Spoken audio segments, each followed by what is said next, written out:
This day has finally come. I mean, I can say one thing for all you students that are thinking about, whether or not I should go to a four-year school, whether or not I should finish this semester. That perseverance pays off, hard work pays off, and when you're having a down day, just think about the positive. Think about all the hard work your parents put in to get you where you're at, and look at this beautiful school that we're at.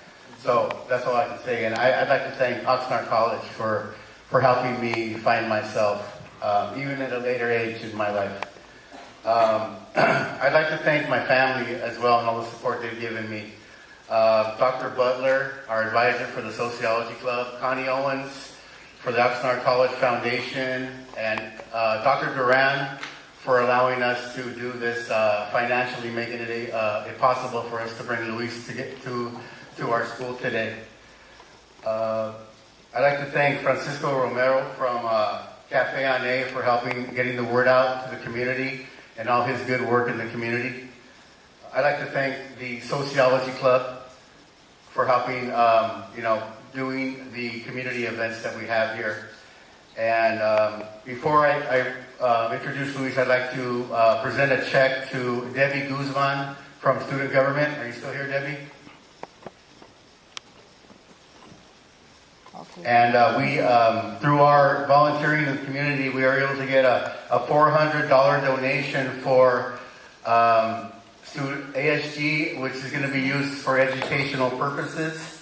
And I'd like to present that to her right now.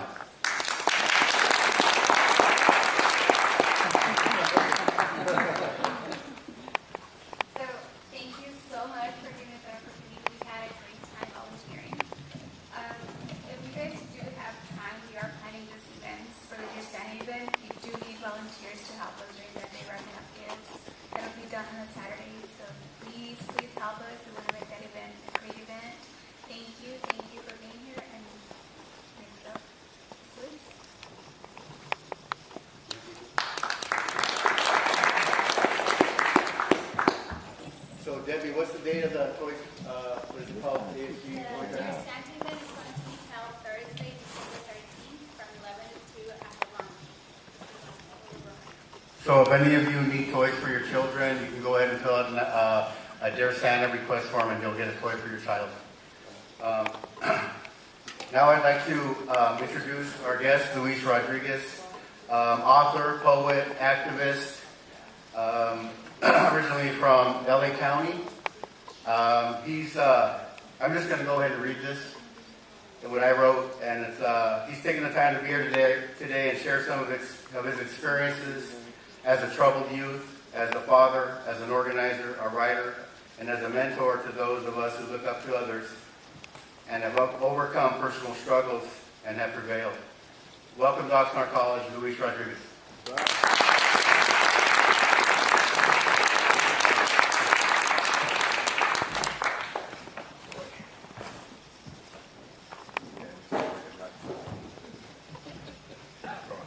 How's everybody doing?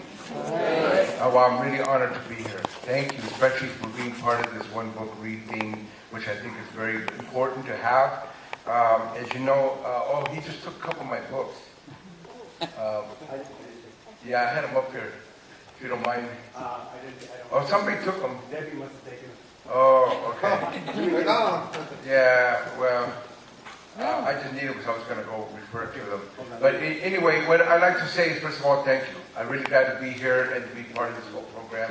What I want to talk about, I hope will have relevance, but I want you to ask me questions. I would rather that we had this dynamic and dialogue, that we could share some issues. I do work with a lot of gang kids, prisoners, troubled young people, older people. I do a lot of healing work, with addicts and ex-addicts, as well as battered women and anybody who's going through something, as well as I go to prisons and I go to juvenile halls, I go to schools everywhere.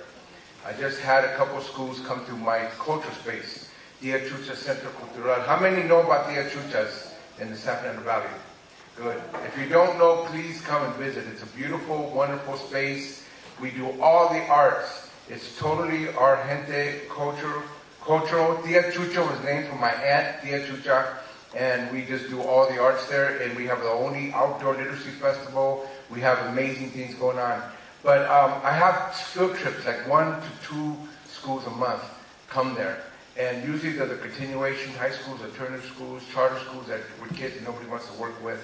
And we have a really great time. And about 3 weeks ago, we had one school that had just went through, they were going to ban my book. So they wanted to come, so the kids read the book, they loved it. The principal supported my book and the school board. But the parent, I don't think she was a parent, but anyway, that wanted to stop the book, and the mayor's wife, who wanted to stop the book, came to my talk. Wow.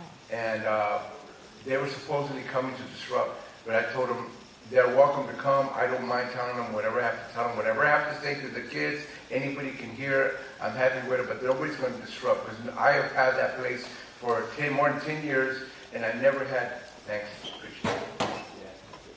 I never had any trouble. I've had tattooed face gang kids.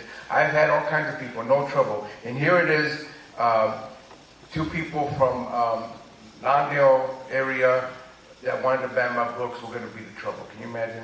But anyway, they came. They didn't cause no trouble. They hated everything that I said. They hated everything that we did. They hated the artwork.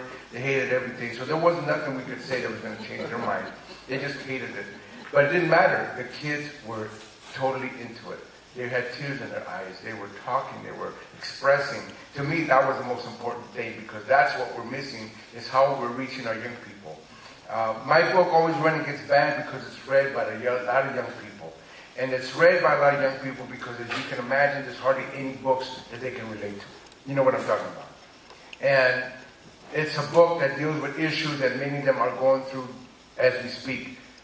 Violence, family, domestic violence, sexual issues that nobody helps them with. My book has it all. And it's written in a way that you're almost there as a teenager going through it. People want to know, why did I get so graphic? Because that's what it is when you're going through it. And the kids get it. I mean, I get 200 or 300 letters a year from kids. They get the book. We underestimate them. They know what I'm talking about. And it's sad. I wish they didn't know what I was talking about. I wish they didn't know about gangs and violence and drugs. I wish, but they do. And so you need a book so that they can find something relevant, but also they can learn from. So that's why Always Running was written, because of my experiences growing up, and also how I got out of it, because you can imagine I'm far removed from this life, but I always kept devoting myself to young people. For 40 years I've been working with gang intervention, peace truces. I've also gone to prisons for more than 30 years. I went back to give back. I felt that was my job. I survived getting shot at more than half a dozen times. I survived jails, 2 adult facilities, juvenile halls, jails all over the San Gabriel Valley, East LA. I survived 3 heroin overdoses. I have an obligation to give back. You understand? I feel that I'm very fortunate. I don't know why. I know people say, well, God is on your side, and that sounds good.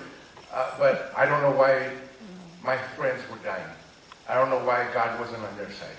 I don't know why people far better than me didn't make it. People got shot once, gone. People serving 20, 30 years time. People who are heroin addicts for 20, 30 years. Why did I survive it? So I don't want to answer it, because I don't got a real answer. Sure, I can say God's on my side. Everybody can say that. But to me, I don't got a real answer. It's a mystery. But the one thing that I knew, no, I better do some good with what I've been given. That's what I do know. And that's what I've been trying to do for over 40 years. Now, just so you know, the book is not about, people say, well, glamorizes gangs. It doesn't do either glamorize or demonize gangs. You understand what I'm getting at? I don't think that touches the reality. You don't glamorize it, you don't demonize it. The reality is much more complex. And that's what I wanted to present. These are young people who, under other circumstances, would probably do quite well, would probably run businesses, would probably be politicians, would probably be in college. But in the circumstances of being poor, migrant camps, forgotten, discriminated, you have enough ingredients, and then parents, families breaking up, battered situations at home, domestic violence. You're going to build enough ingredients in there. What are you going to have? You put those ingredients together, you put it in the oven, you're going to get a gang member. You understand? Gang members exist under very real conditions. And this is what I wanted to present to people. I wasn't born to be an addict or to be shooting people or to be a gangster. Nobody was born to do that. But if you live in a certain environment, certain worlds, believe it or not, that's the fun of the push you through. Doesn't mean everybody in my neighborhood was going to be that way. Most of them actually weren't. In the roughest neighborhoods, believe it or not, most people do okay. My wife grew up in Pacoima. How many people are familiar with Pacoima? Good people. You know it's a rough neighborhood. You know there's housing projects, there's gangs, poor neighborhoods, another migrant community. She grew up with 11 brothers and sisters, and you would think from Jalisco, they were prime candidates to be gangsters. Not one of them got into drugs, not one of them got into gangs. They all did very well considering. And that's great, and I honor that. But of course, for all the people that get okay, there's a lot of people that aren't okay. And I don't think we should forget them. You understand what I'm getting at? We can't forget the ones that didn't quite make it. That's the tendency. The war between the functional and the dysfunctional. You know, all of a sudden I'm functioning, what's wrong with you? You know, and we forget that we're all one community. So my job is to help people understand, but also work with those kids. Last night I had dinner with a friend of mine who just celebrated 50th birthday. A few years ago, I helped him get out of prison. He did 28 years in the California State Prison System. He's doing very well. And now he's got a girlfriend, he's got a stepson, he's got a job, rehabilitation, working with people. I told him when we got him out of prison, because they weren't going to parole him out. The parole board was paroling him out, but the governor was not allowing him to get out. We finally wrote letters to the governor. This is when Schwarzenegger was governor. And what Schwarzenegger did is, instead of opposing it, he just didn't do nothing. So they allowed him to actually get parole. So he gets out, but I told him, now you have to give back. We got you out. He didn't, can't force him.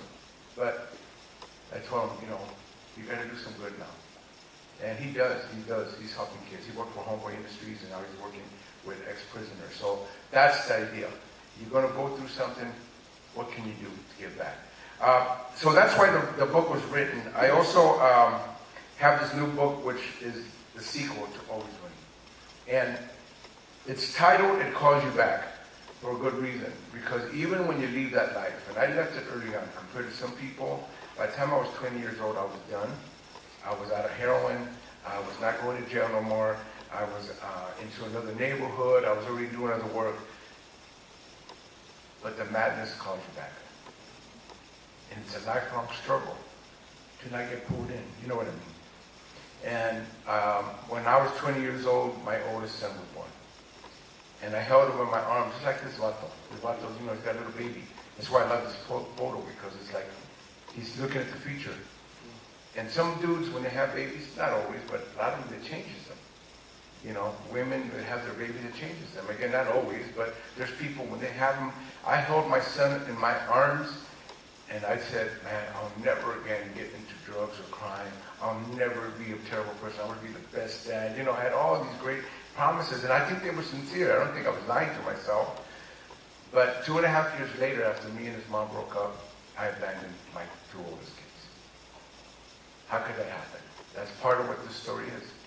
The madness called you back. And I had two expressions of it. Rage, because I didn't know that all my drugs and drinking was related to the rage. I had post-traumatic stress disorder, which I didn't understand. I didn't know about this.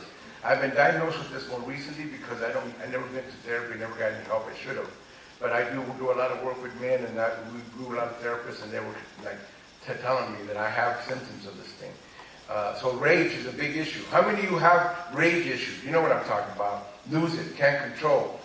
And you hurt yourself, you hurt others. It's a very important issue for our communities, particularly our young men, to deal with rage. The other way it got expressed was addiction. Because even though I let go of the hard drugs, I drank for 20 years after that. I didn't really let it go. I used drinking as a way to deal with this thing.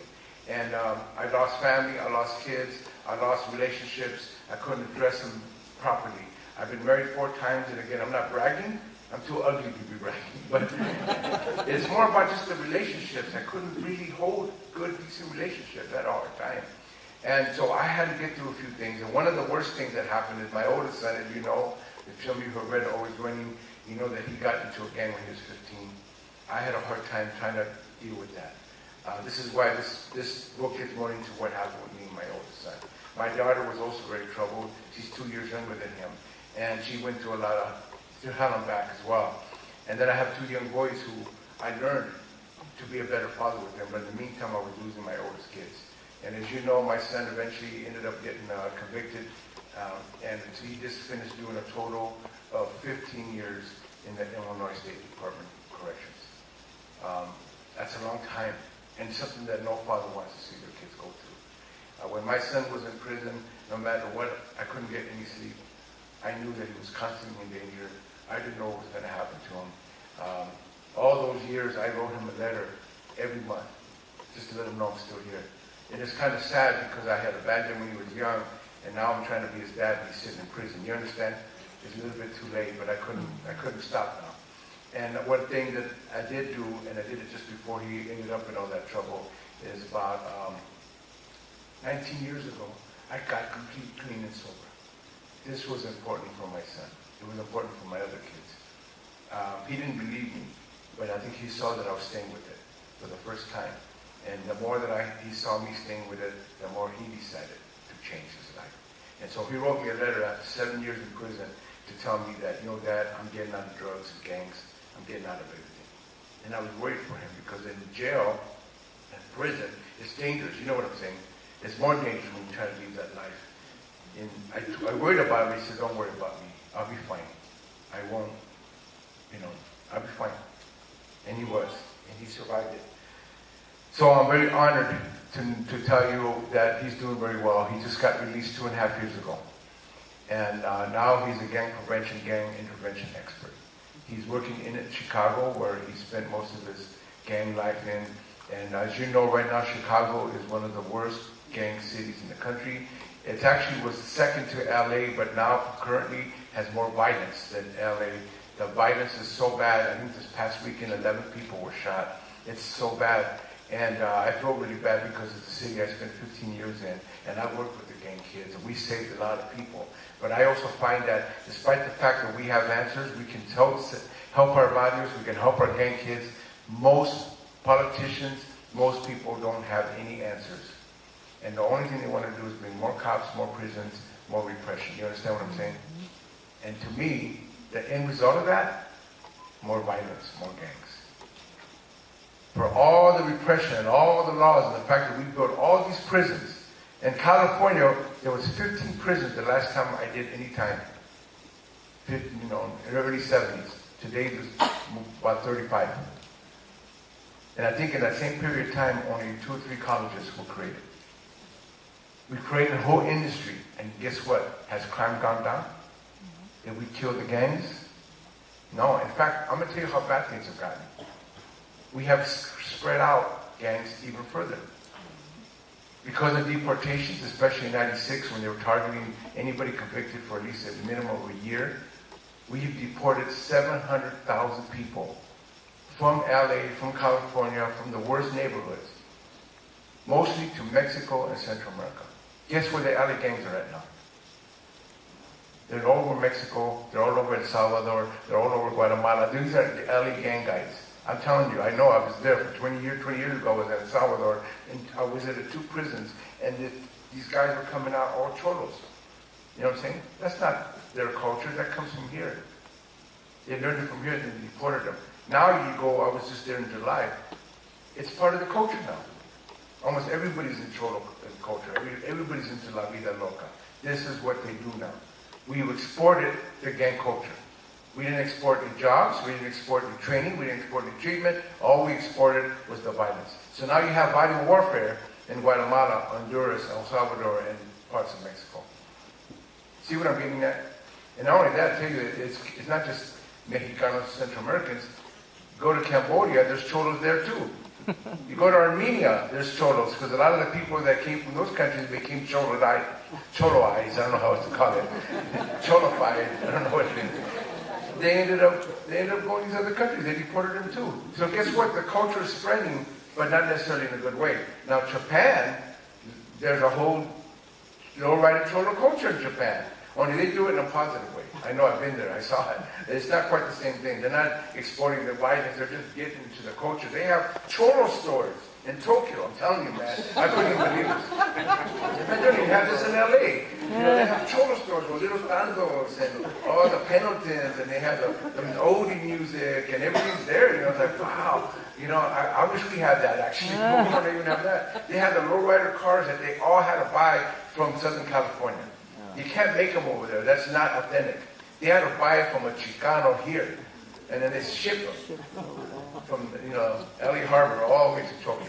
You can imagine the culture that's being spread out. Now, again, some of it's positive. I'm not against all that. I love lowriders. I think lowriders has been mislabeled. You know what I'm saying? Lowriders is not a gang thing. Lowriders is a very beautiful culture.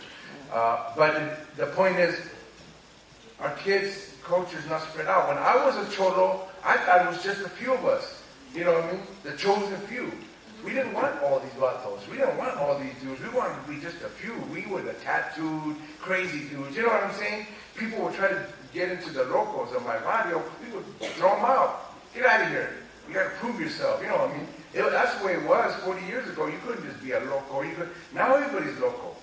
Everybody, their sister, their brother, they're all locals. Everybody's local. Even their mothers are locals. We just made everybody local. So it's like, oh, okay, it's not the same thing as when it used to be. So now it's sad because now people are killing people that never used to be killers. They're doing heroin and crystal meth and everything else who never used to do this kind of drugs. Now they're doing time. I'm going to tell you something that I remember, these heavily tattooed guys, you used to have to do a lot of time to be heavily tattooed. You go to the county jail, 6 months. I knew one little vato, when he was 12 years old, his dad brought him to me at my culture center in Somewhat. And he said, help my boy. We got him into hip-hop, got him into skating, doing good things. He was doing really good. They put a gang injunction in that area. You know what a gang injunction is? Instead of arresting a few dudes, they arrest the whole neighborhood. And they go, and you can't hang out at night, you can't talk to tattooed gang kids, you can't have cell phones, you can't do certain things, they have a curfew. Anyway, they arrested this kid in the middle of this gang injunction. And he ended up being 18, so they put him in the county jail. 6 months he comes out, and he comes to visit me. He's got tattoos all over his forehead, his face, his arms. Go, what happened, dude? Vato, what happened, man? He said, I had to. You can't be in there, man. You have to play. They made him a shot caller. This kid wasn't a heavy-duty gangster. You know what I'm saying? He didn't have to do maybe 20 years in prison. 6 months, and now he's already a shot caller. He's already heavily tattooed, and now he's the big shot. You know what I'm saying? It doesn't take much anymore. This kid was not material that you would have said, but it doesn't matter. Now he is. He's being forced to do it. He feels like he has to do it.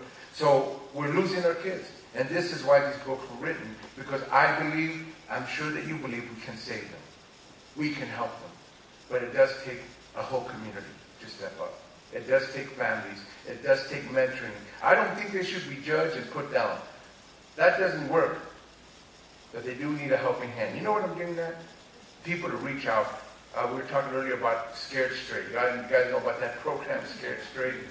I think it's a ridiculous program myself, but it helps some people, all power to them, you know what I mean? But my attitude was, if you can be scared straight, you weren't going to be into this world. Because we couldn't be scared straight. You understand? Scared me? Hell, no.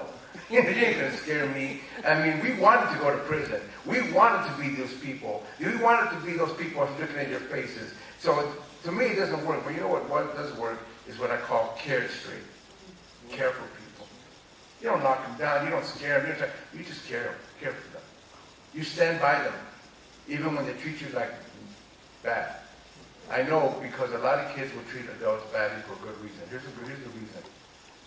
Whenever adults try to come next to me, I would tell them to drop dead. And better words than that. I don't want to. In other words, I just wasn't going to be helped. And I know why. Finally figured it out, because when I was a kid, just like a lot of young people, I didn't want to invest 1 ounce of emotion to any adult, because guess why? They would always walk away. You couldn't trust an adult. My parents walked away. Every teacher that I messed with or tried to mess with me walked away. Every probation officer, every police officer, every youth counselor, I could drive them up the wall that they would all walk away. So I wouldn't even bother with them. You know what I mean? So a guy would come to me and say, I want to help you right away.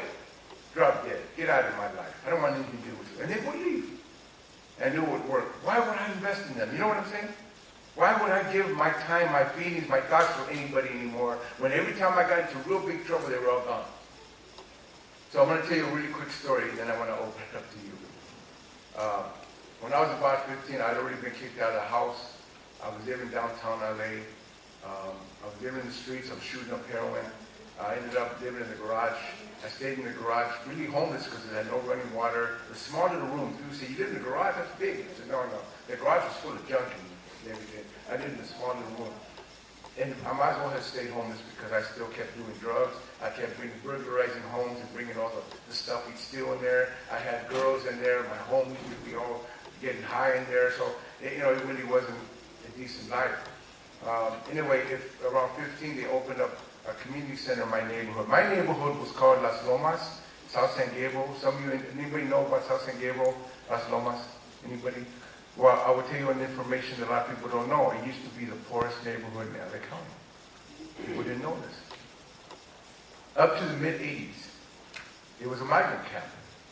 And that migrant camp started actually by Okies and Arkies. You all know what Okies and Arkies are? Those were the white migrants that came from the South. In the 30s, it was their neighborhood. They called it Wilmar because they came from Wilmar, Arkansas.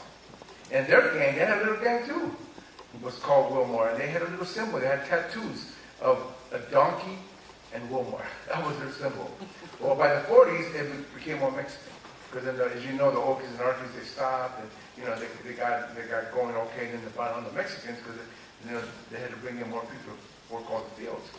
So by the 40s, it became all Mexican. It stopped being Wilmar, became Las Lomas, Barrio Las Lomas. And by 1940, it was already established as a neighborhood. By 1951, we were at war already with another neighborhood, Sandra, which was the neighborhood around the San Gabriel Mission.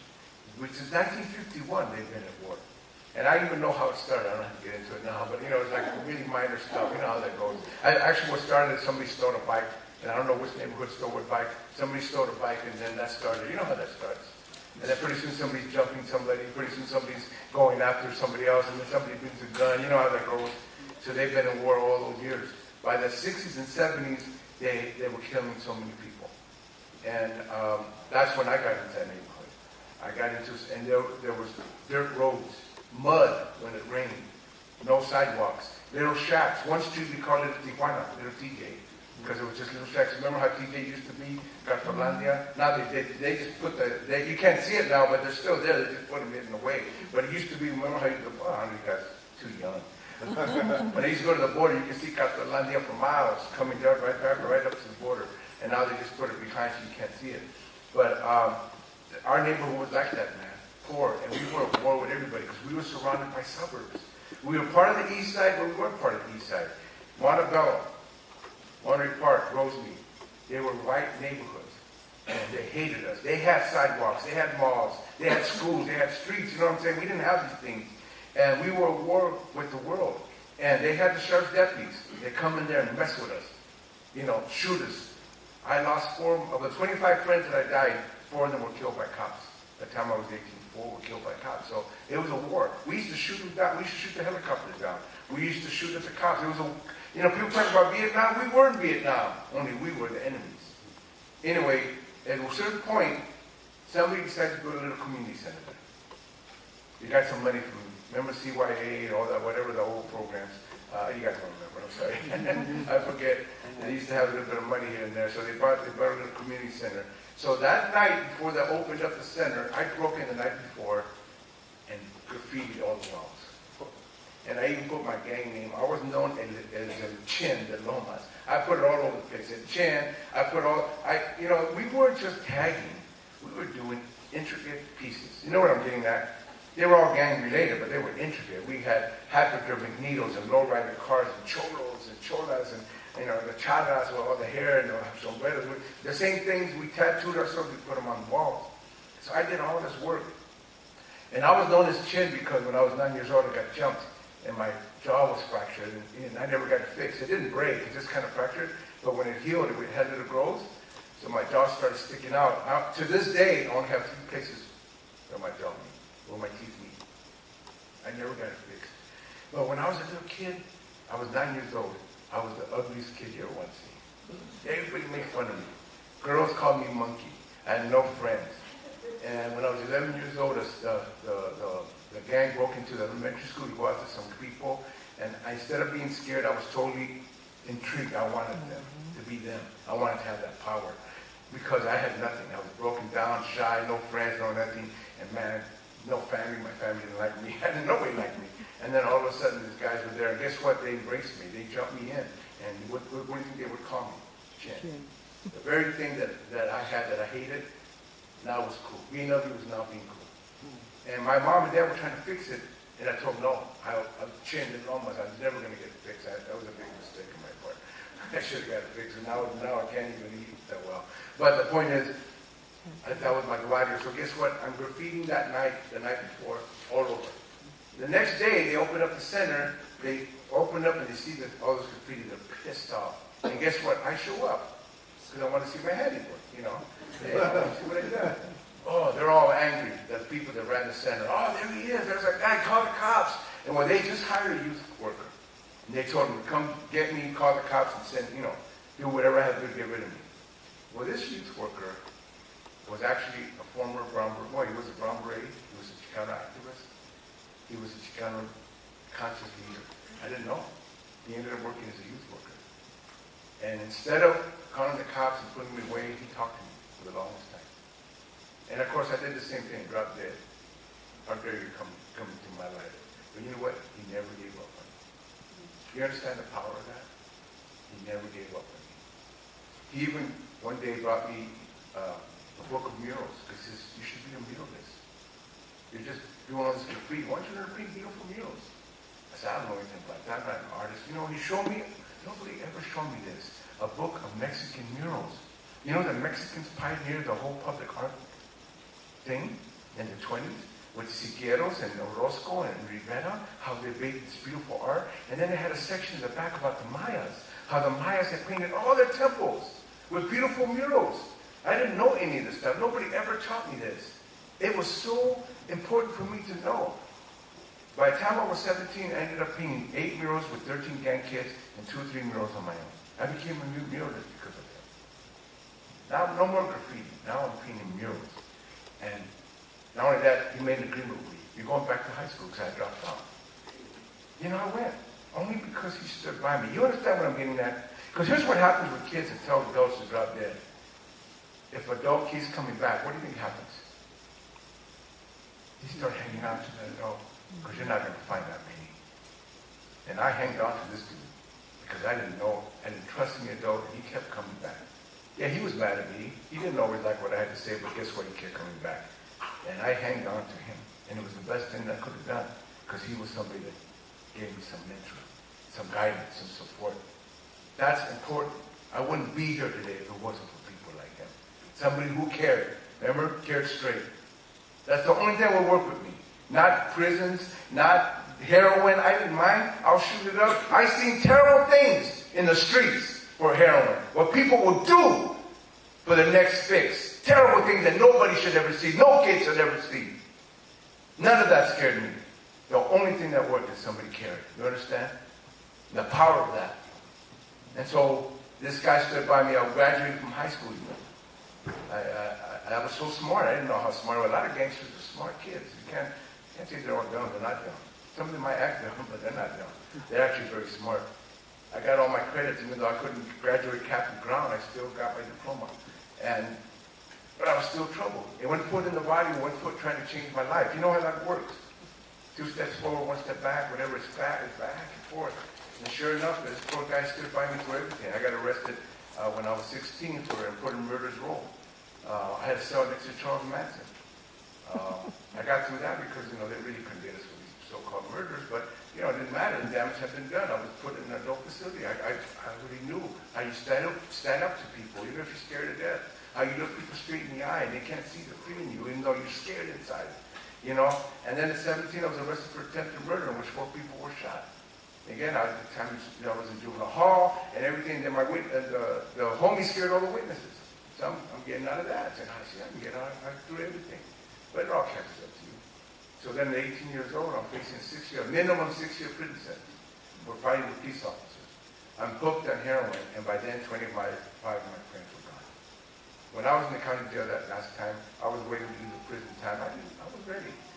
No family, no homies, because all my close homies are dead. The only guy that showed up was that guy. The only guy that showed up to visit. And it changed my life. You understand what I'm getting at? One person who cared. But he couldn't make me live my life. I had to do it. I had to learn to own it. It took a while. But I made a decision that has been with me all ever since. I went through my first heroin withdrawals in the county jail. Nobody does that. At least that's home. Maybe they do. I don't know. All the Watas were trying to get me into the heavy-duty prison gang stuff. And I said, I don't want to do it. And I told him, I want to be a Chicano revolutionary. I told him, man, these people thought I was crazy. I said, yeah, I want to be a Chicano revolutionary, man. I want to be for the gente. They thought I was nuts, But they kept seeing how adamant I was. And then when I was trying to get clean, the very same guys that were going to set me up with drugs and everything ended up being the guys trying to get me clean. And I don't know if you understand how hard that is. But they told me, you're going to wish that we hadn't done this. You're going to yell at us, forget it.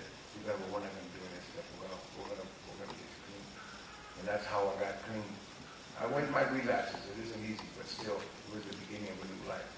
And then that friend of mine, that guy, that mentor, who I call Chente in the book, he ended up getting people to show up to court, write letters on my behalf. Who does that? He actually convinced the judge not to give me that state time. Gave me time served in the county jail. And now I'm walking out of the county jail with this amazing miracle that happened. A miracle I didn't understand because I didn't know what my future was. I had no skills. I didn't know what I was going to do. But I did know one thing. I wasn't going to go back to that world. Of course I was, but you know what I'm saying? My mind was I wasn't going back. And I remember walking out of there, and you know what they always tell you? Everybody tells you you're going to come back, right? You'll be back. It's like a curse they put on you. Yeah, and they all know most of them are going to come back. So I had to curse. The guys in the prison were telling me, you'll be back, and then we'll own you. They knew that they could own me. Hey, okay, we'll let you go now. We'll give you your walking papers. You can have your pass, but you'll be back, and then we're going to own you. And then, of course, the deputies would say the same thing. Oh, you'll be back. So I had this curse in my ears, ringing. Fortunately, despite all my relapses and troubles, I never did go back. I didn't go back to jail for criminal acts. I ended up going to prisons in the age 25 to do writing workshops, to work with people. I started at Chino Prison. Now I've been to almost all the prisons in the state of California. I've been in prison around the country. I've been doing this for more than 30 years. And that's what I do. That's part of giving back. But guess where it came back? My own son. See what I'm saying? Calls you back. And my own son got taken. And I didn't come back. Guess what? My son came back. He ended up doing 15 years. So I want to end with that because I don't want to end on a downer. I want to end with a possibility of what we can do in our communities to change the situation, to help our kids, to build community, to help our families. Because that's where we're at now. And I know discrimination, I know the society, I know the economy, everything's against us. But I also know that if we don't put it back in our hands, it ain't going to happen. You understand? We have to take back our families, our communities, our neighborhoods, our barrios. We have to take back our youth so that they get what they need, so that they can become strong, powerful, autonomous, independent human beings. I go to all these prisons and I see all our gente there. I go to a lot of colleges, hardly see our faces. So we do have to do a lot of work, and I believe it can happen. So I want to just end with a poem. How many want to hear a poem? So let me end with this one poem, and then I want to hear from you. I'm sorry, I didn't mean to overtalk. When I was a kid, I couldn't say 2 words, man. I was so shy out of it. Now nobody can shut me up, so I better shut myself up. But let me read this poem. I actually started writing this when I was 16 years old in Murder's Row. I didn't know what I was doing, but at the beginning, it was my destiny. I didn't know that I would have something to do with words. I didn't know. When I was a little guy and couldn't speak any English, I read books. Books helped me. Even when I was homeless in the streets, I used to go to libraries. That was my refuge. Even when I was in the street with the latos, I used to bring books around. They made fun of me, but I used to beat half of them up, so they couldn't make fun of me too much because they know I love books. I was crazy about books. I was a weird homie with books, man. Anyway, now this is my destiny. I got 15 books now, and now I got a bookstore. You can imagine? That's destiny. That's how it comes get you when you least expect it. So let me read you the poem about my calling, the calling that I ended up doing now. Now finally clean and sober. Now with my son out of prison doing good. Now with 4 kids and 4 grandkids. I have an 18-year-old granddaughter that's coming to stay with us for a week next week. 18 years old, you understand? To live this long, to have grandkids, I never imagined that. I'm really blessed to be able to do that. So the poem goes like this. The calling came to me while I languished in my room. While I withered away my youth in jail cells and damp barrio fields that brought me to life out of captivity in a street-scarred and tattooed place I called body. Until then, I waited silently, a deafening clamor in my head, voiceless to all around, hidden from America's eyes, a brown boy without a name. I would sing into a solitary tape recorder, music never to be heard. I would write thoughts in scrambled English. I would take photos in my mind, plan out new parks, bushy green, concrete free, new places to play and think, waiting. Then it came, the calling. It brought me out of my room. It forced me to escape night captors and street prisons. It called me to war, to be writer, to be scientist, and march with soldiers of change. It called me from the shadows, out of the wreckage of my barrio, from among those who did not exist. I waited all of 16 years for this time. Somehow, unexpected, I was called. Thank you.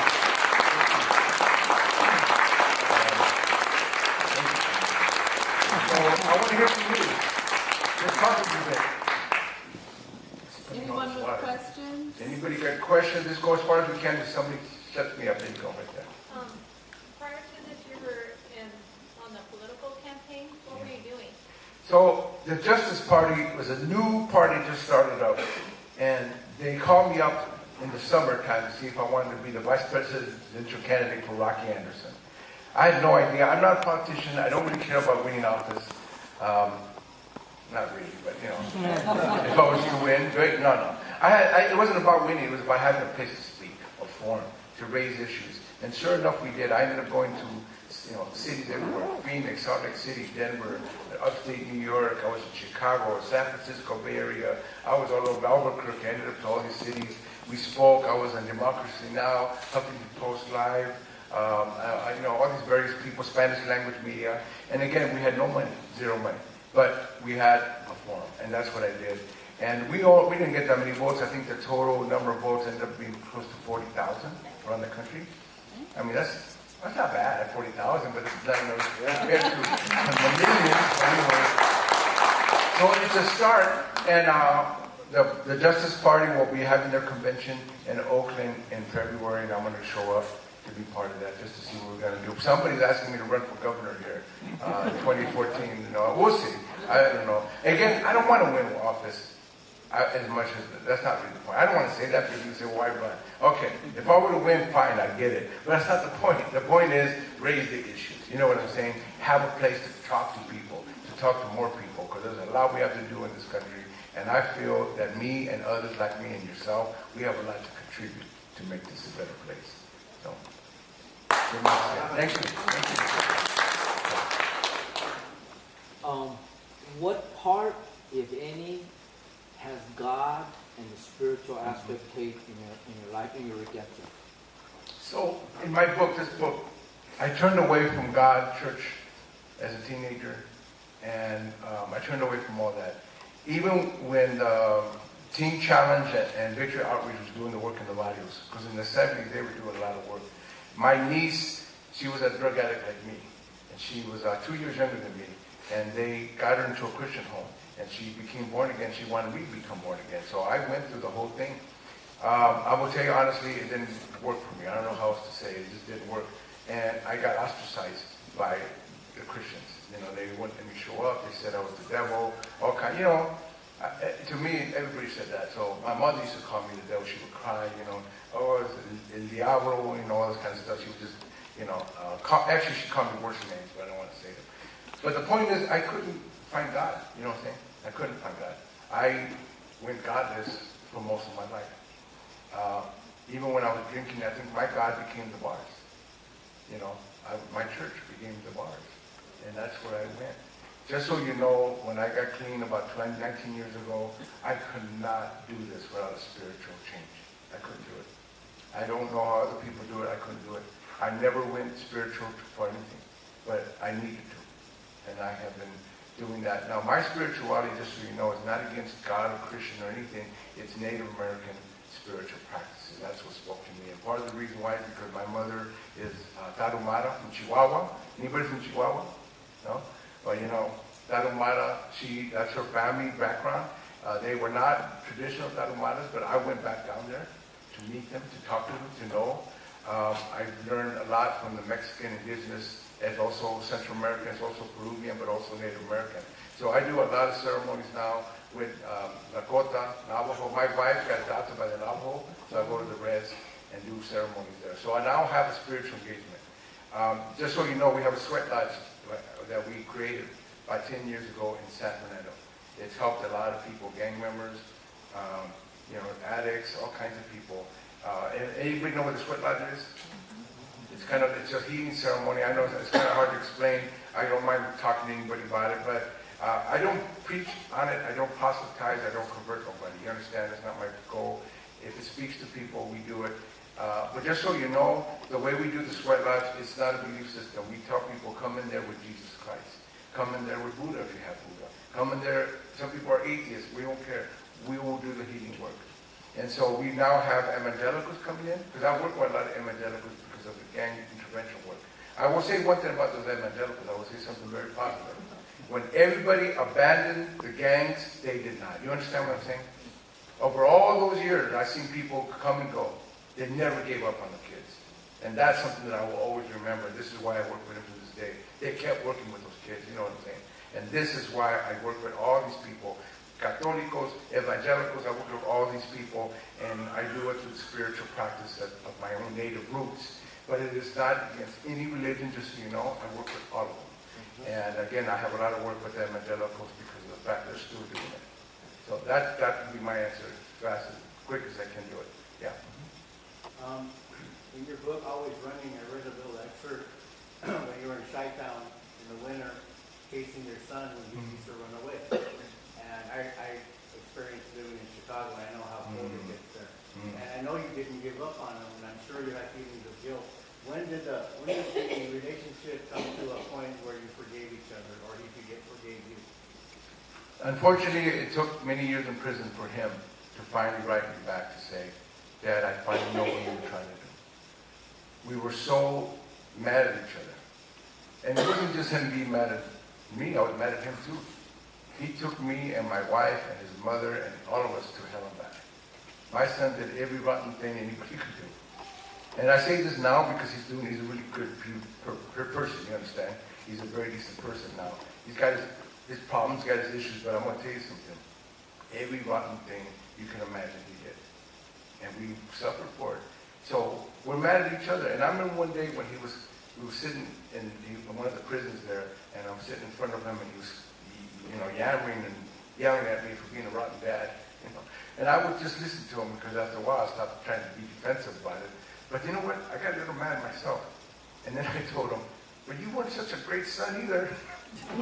It stopped him cold, And then he thought about it. And he goes, you're right, Dad. He said, listen, I was a terrible dad. You weren't such a great son. Let's forget about that. And I told him, let's be a father-son now. I know it's older. I know you got kids. I know you're in prison. But, let's do it. Let's be a father-son now. You understand? It's never too late.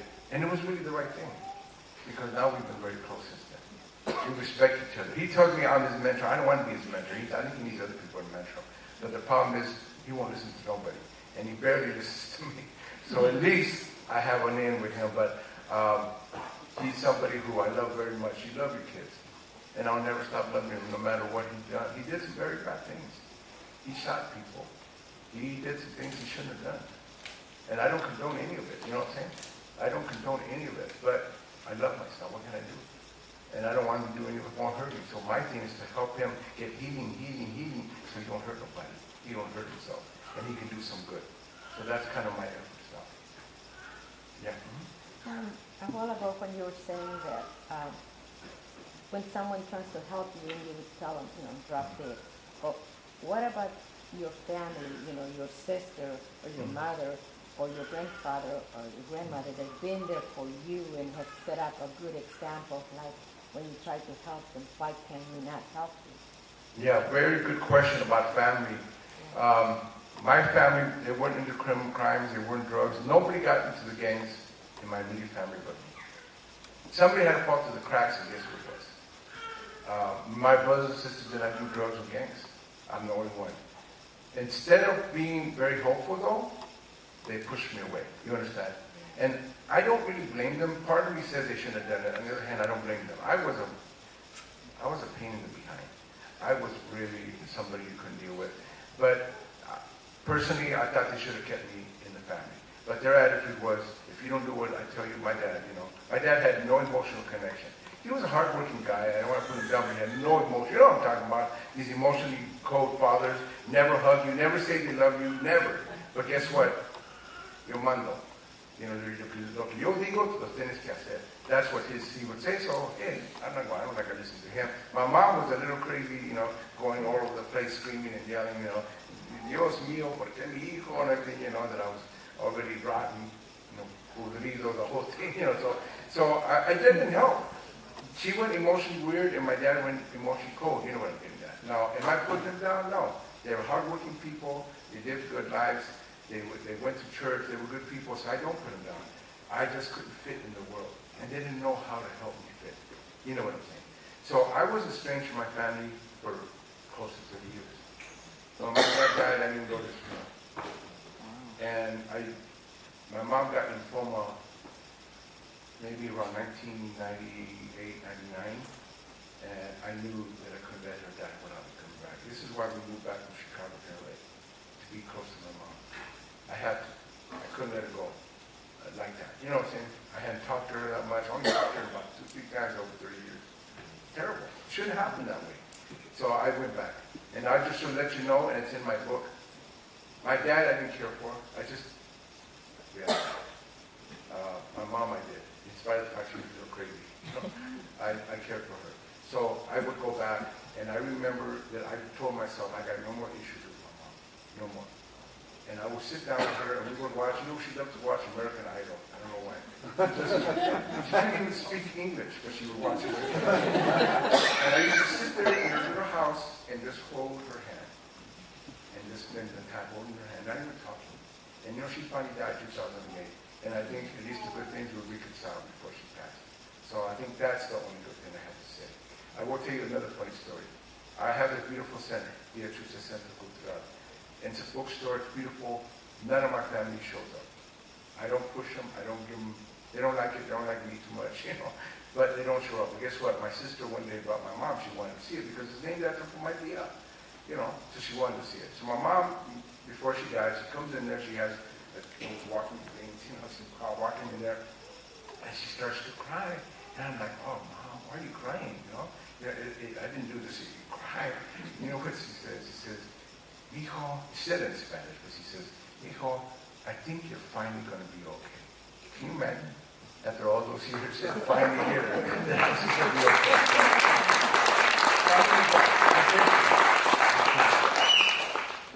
¿Qué más? Yeah. Some folks might be aware, but your book, Always Running, is one of over 120 that have been banned in the curriculum at Tucson. Yeah. How important do you see student activism like Mecha, Chicano studies in the classroom? Like, what role do you see that playing? Especially that your book is one of the banned books. Well, I obviously think it's important. It saved me. Why did I go back to high school? I didn't care about high school. They didn't care about me. The only reason why is because this Chicano activist convinced me there was a purpose for me going back. You understand? And without that purpose, I wouldn't have gone back. And that purpose was, his whole thing was, you have to be prepared. You have to be educated. You better learn as as much as you can so you can fight them. See what I'm saying? He didn't say learn just so you can be a good citizen. Learn everything they got to teach you so you can be better able to strategize, think, and fight them without violence, hurting somebody, hurting yourself. And I went back with purpose. We led walkouts. I did 3 walkouts when I was in high school. I became the head of the Chicano students group.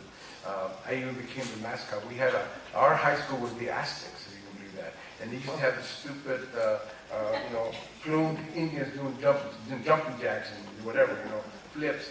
We actually brought in the first dancer group was brought in through us through the East LA College. We brought them to go to the high school, and I became the mascot. The Aztec dancer. Can you imagine? We did it traditional. They'd never seen anything like it. So that's what helped me. And I think that it's important for kids nowadays to know their cultura, to know who they are, to know their past, to read books like Rudy Acuña's and Rudy Anayas and Sandra Cisneros, to learn their culture, their stories. And the sad thing about Tucson, you all know that Tucson has banned all these books. They got rid of Chicano studies. Is that if they do it, they're going to do it anywhere. And it's not going to come back there the way things are now. The politics is so bad that they're not going to bring them back. We don't want this to happen also. We need to know who we are. We need to know our history. We should learn about everybody else too, but we need to know who we are. You understand what I'm getting at? So that's why I fight for it. That's why it's important. It isn't about my book. It isn't about any of that. It's about having books that have our history, our stories, Because if we don't tell our story, who's going to tell our story? Nobody, unless they tell it all wrong. And I grew up with all the wrong things about us. We were gangsters, bandits. We were heart sacrifices. How many times have you guys heard that? The only time I ever heard about Aztecs was that they cut people's hearts out. They conquered a beautiful people. They had 60,000 books. They could burn them all. They had culture and architecture and gardens, you know what I'm saying? And beautiful relationships, and they had traditions, and they had God, and they had everything. And people destroyed them and made them look like dumb and put them down. And how many of us grew up thinking India was a bad thing? I grew up that way. My mom was India. And she would always talk bad about it, or say it in a good way. She went both ways. Mi little Indio, she would call me, or este feo Indio. Either way, so, it was the right way. So the thing is, we didn't know who we were. And that's what's sad. And I think that we need to know, and people need to understand their history. I'm not attacking the Spanish that's in our blood, or even the African, but you all know, if you're Mexican, Central American, you're mostly indigenous to this land. You understand? We are not strangers. We are not foreigners. We are not illegals. How can you make us illegals? If we have brown skin, we belong here.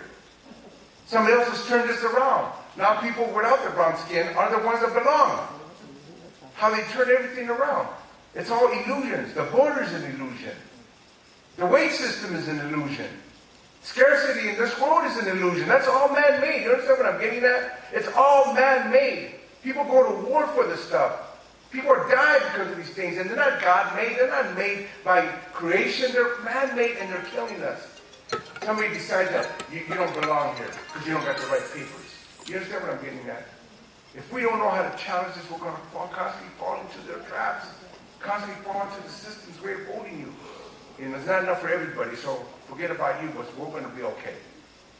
We have to fight the Tucson thing, and we got to fight in our neighborhoods.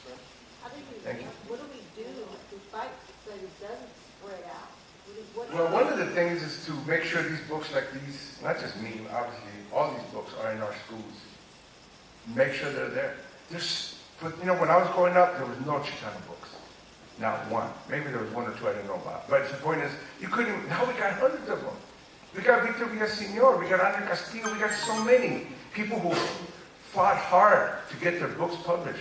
We got big publishers. This is Simon & Schuster. This is a big house doing these books. I have an agent who I just got rid of. Because, well, part of the reason why, she says, you know what, why don't you just self-publish? I go, no. I fought hard to be in with these big people. Yeah, they're all racist and they don't understand it, but guess what? I'm not giving it up. We're going to stay in these big publishing houses and we're going to convince them to publish our stories. And they'll have to get rid of me. I'm not going to pull out. You know what I'm saying? So that's what's important. Fight for these books. Fight for our teachers. Get more of our gente in the schools. These kids, like I said, shouldn't be sitting in prisons. They should be teaching our kids. That's what we got to help our kids with. Come back. If you did something wrong, I get it. But do right now, you know what I mean? Now just say, hey man, I messed up. Build a character off the trouble that you've been through. But build that character. Get courage. Because I know a lot of people don't go to college because they don't got courage for it. Because they're scared, they're afraid. I know how we try to send kids to college, they come back. I don't want to go. Man, they're crying to us about, I can't stand these people, I can't get nothing, so we have to sit them down and say, no, you're going. And you're going to fight them. And you're going to do it in a good way. You're not going to fight them like a crazy nut. You're going to fight them with thoughts and ideas and imaginations and stories and with knowledge. You understand? We're going to fight the system with knowledge. We're not going to fight it with a bunch of guns because we're just turning it against us. We're going to fight it with knowledge.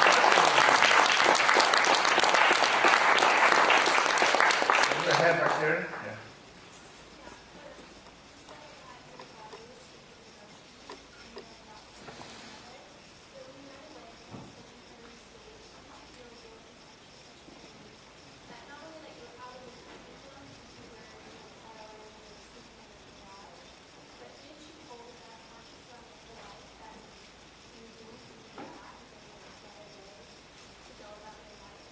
Very good question. I love that question because kids ask me that all the time. Let me see how much time I have. I don't want. Okay, we got a little bit more time.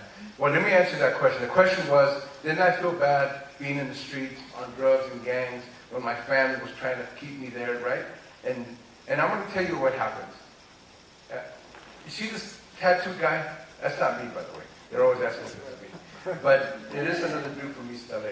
You know why I like this picture? We actually had this whole gang here. We had to Photoshop it out. It's amazing what you can do. We actually Photoshopped this whole gang name out of here. But what I wanted was this chain. Now look at this picture. That's the chain of La Vida Loca. You understand? You put this chain on you. You get the web. You're in the web of La Vida Loca. You can't stop, won't stop once that chain is on you. You understand? You have to do what that gang expects of you, what that life expects of you. And there was 3 choices they gave us in the 60s when we were all cholorados, we were all locos. What were those 3 choices? I'll tell you what they were. They were the 3 rays of La Vida Loca here. Now they have the 3 dots. And we only had 3 choices. Pinto, Tecato, or Muerto. Prisoner, drug addict, or dead. That was the chain that we accepted. You understand? You know how hard it is to have a way of thinking that is so messed up that you think that that's the only 3 choices you have. That's what we put on us. And guess what? He's got the Virgen de Guadalupe in the middle here. A lot of guys do that for protection, and everything else. But underneath here, it's very telling. You can't hardly see it, but underneath it says, Perdóname, Madrecita. So he knows what's good and right and wrong, right? He knows what's right and wrong. He knows. He loves God. He loves the Virgen. He loves his mother. But guess what? Once he has that chain on him, all he can do is ask for forgiveness. You understand the fatalism caught in that world? So even if I love my family, even if I wanted to be, I was caught in that world. It's sorrowful. It's a sorrowful world. You feel you don't have any way to get out of it. This is why part of the work that I do is to help young people get imagination. Because there is no imagination in this life. You understand? You have no options. There's only one way to go. Somebody messes with you, what do you got to do? Somebody disrespects you, there's only one thing to do. There's only one way to fight through anything. Any issue gets resolved by one way. You understand what I'm saying? You got to hurt somebody. There's only one way to handle it. A girl treats you badly, you got to hurt people. That's why the imaginative work is so important with these kids. This is why I have arts in my culture center. I have tattooed gang kids come in there. It's not an anti-gang program. I don't have, but guess what? They come in there and I treat them with a lot of respect, as long as they respect our place. And guess what? We give them arts. We give them song, music, dance, theater, writing. That's how they learn. So what I didn't know at the time, is that I put myself in that chain. And I had to accept. Part of it was no family, no mother, no brothers and sisters. I had to accept it. I was sad. I was sorrowful. I didn't like it. You know what I'm saying? But that's part of it. Yeah, you had no question.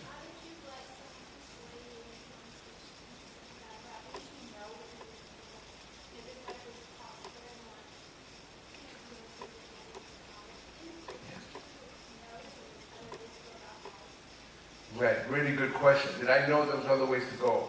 When I joined the gang, I was 11 years old.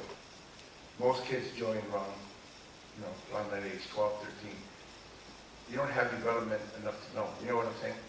Now, why didn't other kids join gangs and I did? because I was broken down, I was shy, I had a ugly, stupid chin, you know what I mean? I had nobody, I was being bullied. You know, bullying is a big issue nowadays. They have no idea what bullying is. They have no idea. Nobody to turn to. When a gang broke to the elementary school, man, I loved it. Everybody was scared. I wasn't. I looked at those guys. They were the first cholos I ever saw. Tattooed with sticks and chains and bats, and they had little homemade guns. And I thought, man, I thought that was the best thing going. You see what I'm saying? A distorted little view of an 11-year-old kid that had nothing to fall back on. Yeah, the year before, I was in the Holy Communion. You know? I was a pious little kid. My best friend got killed when I was 10 years old. And that changed my life too. Because when he died, nobody seemed to care. He was gone, that's it. I went through a few things that kind of, and a lot of people go through it, that kind of pulled me in the gang when the gang came. And one of the sad things is that they didn't recruit me, I recruited myself, you understand? I wanted to be in the gang. I wanted that power, wherever it was. I wanted what they had. It was wrong, it was distorted, it was confused, but that's what happens. Some kids, if they don't get proper help, don't get proper love, don't get proper care. How many kids you know don't get love at home? My dad was emotionally weak. And he was strong in other ways, but he was emotionally weak. My mom was crazy. I don't blame her, they were good people. You see what I'm saying? But they weren't there in a way that I needed to be there. This is where I learned with my son. I wasn't there for him. He's joining the gang. He should know better. I have this life, you know what I'm saying? I could have showed him. He's joining the gang. Go, what happened? Well, I can see exactly why. I can see, like I said, all those ingredients, put them all together, put them in the oven, you're going to pop up a gang member. So, and again, that's not an excuse. That's just not even a justification. It's just what happens to people.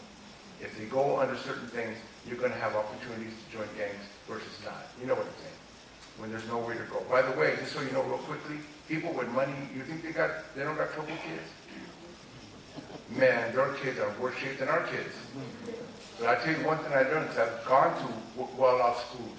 I went to the main line in Pennsylvania. They're one of the richest areas in the whole country. I don't know how many elementary schools, high schools I visited. They had me there for 2 weeks. It was a multicultural week or whatever. They brought me in to be their multicultural guy. So I'm speaking from all these kids. They had drug problems. They had suicide problems. Kurt Cobain, he just committed suicide when I was there. They had suicide watch in all the high schools. They had a DEA had invaded one of the mansions because they were cooking crystal meth in the basement. They got problems like we do, but here's the difference. And the teachers told me this. We won't let these kids fail. They got programs, therapy, psychiatry, treatment. They got 100% graduation rate and 100% college rate. You see what I'm saying? They're not any better than us, but they got every program, every support you can imagine. We get in trouble, who's there? You know what I'm saying? Prison. They get treatment, we get prison. That's why we have to do what we got to do to help our communities find their strength. Yeah. Considering your experience in working with youth and going into the prisons, how easy it is to criminalize, especially the Chicano youth or working class youth. What do you suggest or recommend in terms of addressing the issue of police brutality, police harassment? Oh my God, that's been a long issue, man. We've been working on this so long, it's kind of sad. I do think, though, I will tell you that now for the first time in LA, the LAPD, who I've fought all these years, and for good reason, have opened up their doors a little bit to gang intervention. This is one of the things that took us many years to finally convince the city. And whatever people think of Miguel Regosa, and I know that he wasn't always the best mayor and he did some things he shouldn't have done, but one thing he did do the first gang intervention youth development program in the city of Los Angeles. And I'm convinced that and the work that we've done has caused Los Angeles to become less violent. Like I told you, Chicago's going crazy. LA's violence is going down. Because now they have more programs. They have a great program, the Gang Reduction Youth Development. They have several great, I don't think it's the greatest thing in the world, but it's better than what they had before. And they actually allow certain police to work with the gang intervention. Now, they don't work with them because no gang intervention wants to be linked to the cops. Your credibility goes out the door. But what they do is they don't harass them. They used to harass them. Now they kind of let them do the work. So there is an opening, but I still see people, as you know, LAPD just killed a few people in LA, not recently. They're constantly doing this. They're tasing people like crazy. There's still a big gulf between the police, who are supposed to be the law, respectful people, and the community. So my thing is to keep organizing, because that's what we did many years ago. That's what we did in Chicano Moratorium. That's what we did. We organized. Keep organizing. Don't let them do it. And here's the sad thing, as you know. It used to be all white cops. Now it's our people. And if you don't know, some of them are worse than the white cops. Black and brown cops are now running some of these places, and they're worse than the white cops. I can't believe it. You think, well, we have our people, black and brown people, they're in there, cool. And I'm not saying they're all bad, but I'm telling you, And I feel bad because I have a niece that's a police officer. I don't want her hurt. We have family members that are not police officers, you know what I'm saying? But at the same time, we can't let them hurt our kids. They're killing people that they don't have to be killing. They're shooting them, they're maiming them. So it's constant. We have to keep organizing, even if it's our own people. Guess who makes us a border control the majority now? Used to be all white, remember? That was the migra. Now the migra is all Chicano practically. As I'm telling you, it's like, oh man, our own people, they do more damage. So here's the thing, we got to keep organizing. Consciousness, knowledge, teach our kids. Give them knowledge, awareness. Even if some of our kids decide to be police officers, give them enough consciousness so they don't become those bad police officers, and they become force of the community in the police. You know what I'm saying? I know one guy who spent 18 years in the police department, Chicano guy, and he told me that they actually made him become an agent, undercover agent, against Mecha. Not against gangs, against Mecha. Why would you do that? Mecha is a non-violent, pro-education, pro-Chicano group. He was an undercover cop with them. And the reason why he stopped being a cop, another police force killed his brother. And he tried to do something about it, and they didn't care. And they let go of the police officers that did it, so he gave up. I'm done. After 18 years. So now he's an activist again. You know what I'm saying? But he told me all this stuff. He told me what the police did. So here's the thing, keep organizing. Don't let it go by. If you have family members that are police, I don't think you should treat them like bad. Work with them. I have kids that want to be probation officers. I tell them, okay, well, you better be the best probation officer ever. If you're just going to do the same old thing, we don't need you. If you're going to go to school, learn the thing, and work there, help kids. That's my thing now. If you're going to, I have kids that I want to be police officers. Then be a decent, honest, hard-working police officer. Work for the community. You know what I'm saying? And there are police officers that do that. I don't want to put them all down. I know some really good police officers. It's kind of rare because when I grew up, I didn't know any. I didn't believe it was possible. There are some. But again, we're talking about a whole institutional system. That's what you're talking about. That's hurting our kids. So yeah, we need to get organized. Let me get one or two more questions.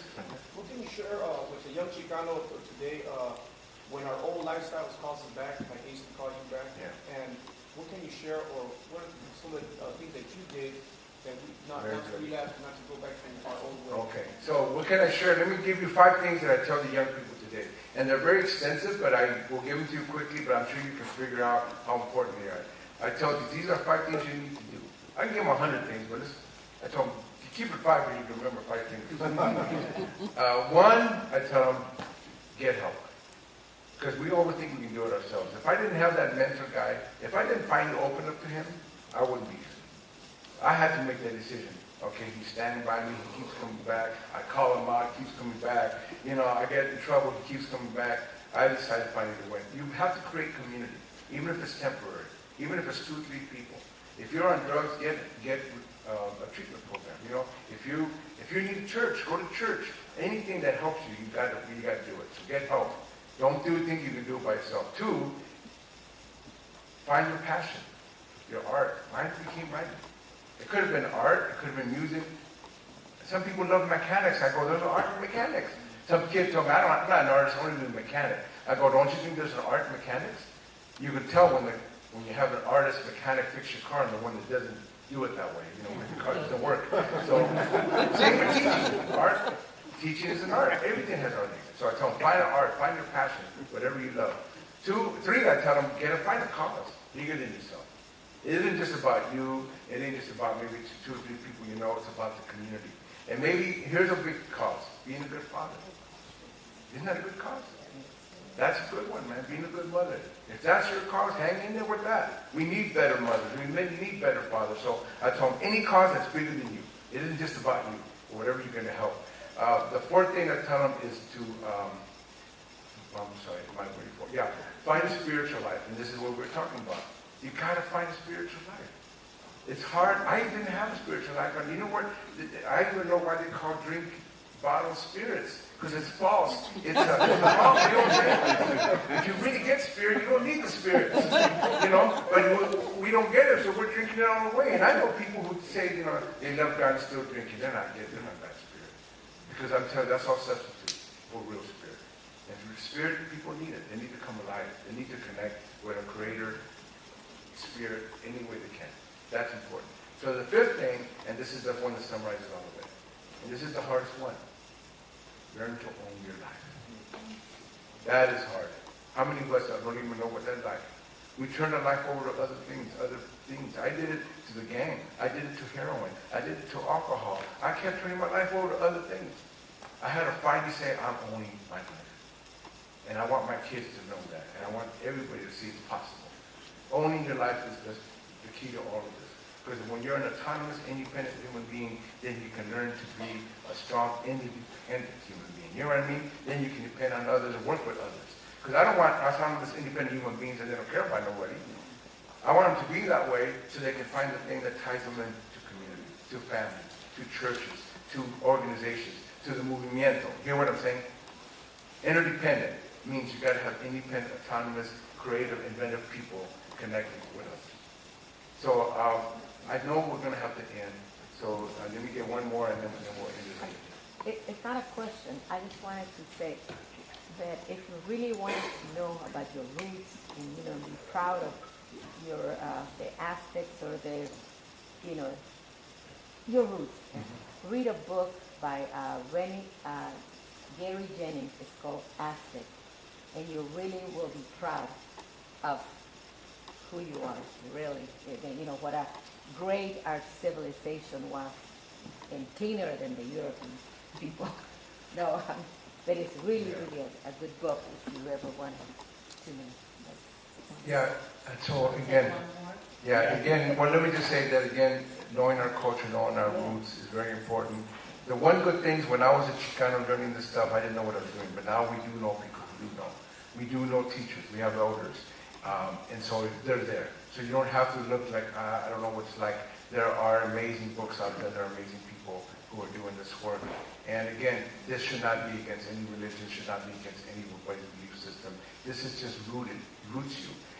The Navajo elder that we go to for ceremony, traditional Navajo, he's also a Christian. He doesn't see the contradiction. He's Navajo, so he has to do it his traditional way. There's no way around it. But he's also Christian, so it's okay, fine. In other words, let's imagine something bigger. Let's stop putting boundaries and blocks. You know what I'm saying? Let's stop trying to cut ourselves up and get fractured. Now I can't be Christian, now I can't be Spanish, now I can't be... I'm Spanish, I'm African, and I'm totally Indian. You see what I'm saying? I'm all these things, and all of them matter, and all of them make me one person, and I can still interact with everybody. And guess what? As much as I don't like the system in this society, I'm also American. I have to fight for this country. I have to make this country better. I have to make this country good for everybody. I have to make it so that everybody comes to this country, everybody belongs, everybody contributes, and we can make this a beacon for the world and not the empire that goes to war and hurts people. So that's my idea. Let's make it better for everybody, and everybody belongs. Thank you all very much.